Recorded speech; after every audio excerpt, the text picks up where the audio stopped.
Hi friends, welcome to our channel வதூஸ் vlog. இன்றைக்கி நம்ம கார்டனில் இஞ்சி செடியை பற்றி பார்க்க போகிறோம். நாங்கள் எல்லாமே பார்த்திங்கன்னா ஒரு சின்ன சின்ன தொட்டியில் வந்து வளர்த்து வச்சுருக்கோம். பார்த்திங்கனாலே தெரியும், ஒரு சில இலைகள் வந்து க்ரீனாகவும் இருக்குது, கொஞ்சம் வந்து காஞ்சி போயிடுச்சு. அதனால் இப்போ வந்து ஹார்வெஸ்ட் பண்ண போகிறோம். ஃபஸ்ட்டு பார்த்திங்க அப்படின்னா ஒரு சின்ன ஃப்ளிப்கார்ட் கவரில் தான் வச்சுருந்தோம். இது எல்லாம் பார்த்தீங்க அப்படின்னாக்கா ஒரு சின்ன சின்ன பீஸ் தான் வச்சுருந்தோம். முளைக்கட்டின இஞ்சியை தான் வச்சுருந்தோம். இங்கே பாருங்கள், இவ்வளோ தூரம் வந்து காய்ச்சி இருந்துச்சு. பாஸ்ட்டு 4 இயர்ஸாக வந்து வளர்க்குறோம். இப்போ தான் வந்து இஞ்சி வந்து எங்களுக்கு கிடைக்கிது.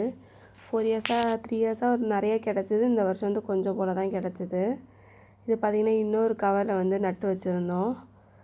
இதுக்கு கொஞ்சம் தண்ணி ஊற்றி இது பண்ணனால வந்துருச்சு பாருங்கள்.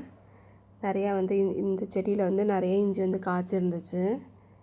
மண்கலை வந்து இந்த மாதிரி கொஞ்சம் டைட்டாக இல்லாமல் கொஞ்சம் லூஸாக இருக்கிற மண்ணில் வந்து நிறையா காய்ச்சிருக்கு. இது வந்து இன்னொரு ஃப்ளிப்கார்ட் கவரு. இதுக்கு தண்ணி ஊற்றாமல் மறந்துட்டோம். இதுலேயும் பார்த்தீங்க அப்படின்னாக்கா கொஞ்சம் போல் தான் இஞ்சி வந்து கிடச்சிருந்துச்சு. பார்த்திங்கனாலே தெரியும், நிறையா மெயின்டைன் பண்ணலை இந்த வாட்டி. அதனால் வந்து கொஞ்சம் தான் கிடச்சிருந்துருந்து. அதே தொட்டிலே பார்த்தீங்க அப்படின்னாக்கா எங்களுக்கு ஒரு குப்பை மேனி இலையும் கிடச்சிருந்துச்சு.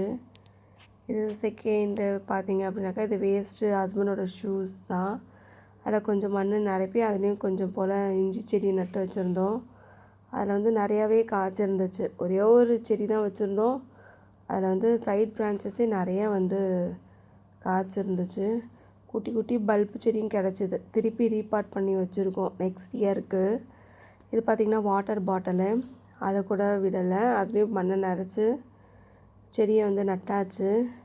இதில் பாருங்கள், நிறையாவே வந்து இஞ்சி வந்து காய்ச்சிருந்துச்சு. அன்எக்ஸ்பெக்டட் தான், நினச்சி கூட பார்க்கல இவ்வளோ தூரம் வந்து காய்ச்சிருந்துச்சு. நிறைய கவரில் வச்சதில் வந்து நிறைய வரலை இஞ்சி. இதை பார்த்திங்கனாலே தெரியும். இந்த இஞ்சி பார்த்திங்கன்னா நாட்டு இஞ்சி. எடுக்கும்போது மண்ணிலேருந்து எடுக்கும்போதே பார்த்திங்க அப்படின்னாக்கா பயங்கர ஸ்மெல்லு, இஞ்சியோட ஸ்மெல்லு. இந்த லீவ்ஸ்லேயும் கசக்கி பார்த்தோம் அப்படின்னாக்கா இஞ்சியோட ஸ்மெல் வந்து வந்துச்சு. இதுலேயும் பார்த்தீங்க அப்படின்னாக்கா ஒரு சின்ன கவரில் தான் வச்சுருந்தோம். கொஞ்சம் போல் இஞ்சி வந்து கிடச்சிருந்துச்சு.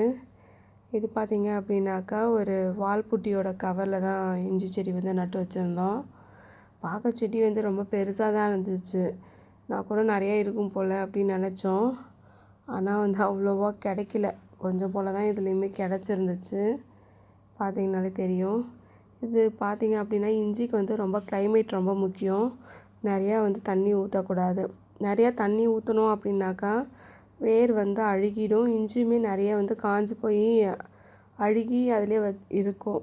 இஞ்சி வந்து நமக்கு ஈல்டு வந்து கிடைக்காது. இது வந்து பிளாஸ்டிக்கு தொட்டியில் வச்சுருந்தோம் இஞ்சி.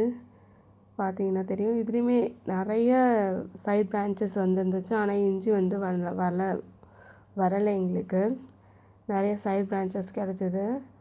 இது மொத்தம் இஞ்சியும் பார்த்திங்க அப்படின்னா கொஞ்சம் போல் தான் கிடச்சிது. போன வருஷம்லாம் நிறையா இருந்துச்சு. இது பார்த்திங்கன்னா தெரியும், இதுதான் ஃபைனலாக இவ்வளோ தூரம் தான் கிடச்சிது.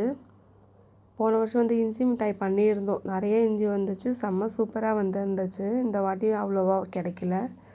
அப்புறம் இது வாஷ் பண்ணிவிட்டு பார்த்தோம், இவ்வளோ தூரம் அழகாக ஃப்ரெஷ்ஷாக இருந்துச்சு. அவ்வளோ ஸ்மெல்லு இருந்துச்சு, இஞ்சியோட ஸ்மெல்லு. க்ளீன் பண்ணியாச்சு. மேலே இருக்க லீஃப் பார்ட்லாம் எடுத்து உரத்துக்கு போட்டாச்சு. கீழே இருக்கிறத மட்டும் கழுவி எடுத்து வச்சுருக்கோம். மொத்தம் 168 கிராம்ஸ் கிடச்சி.